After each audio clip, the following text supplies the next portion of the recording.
نماز جو ہے اس کی عادت کیسے ڈالی جائے، اور یہ جو 5 وقت کی نماز ہے، اکثر پیرنٹس جو ہے وہ میرے پاس آتے ہیں، وہ کہتے ہیں کہ ہمارے بچے جو ہے وہ نماز نہیں پڑھتے، تو اس کے اوپر بھی انہوں نے کہا مجھے کہ آپ ایک ویڈیو بنائیں اور بتائیں کہ کیسے نا مطلب اس کو نماز کی عادت کو پکا کیا جائے۔ تو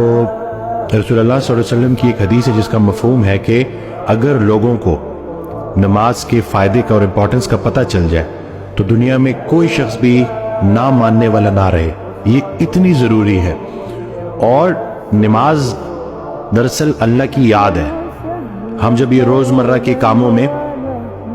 بھاگ دوڑ میں ہوتے ہیں تو اس بھاگ دوڑ میں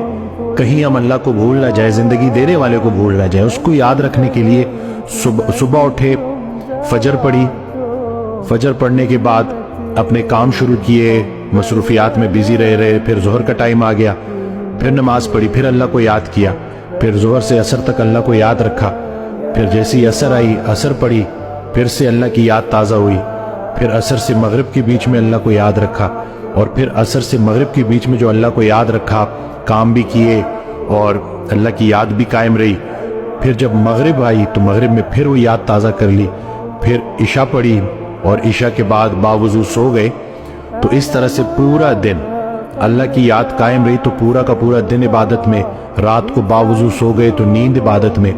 حضرت واصف علی واصف رحمۃ اللہ علیہ ایک آڈیو میں بیان فرماتے ہیں کہ آپ کی پوری زندگی میں سے عبادت کو نکالا جائے گا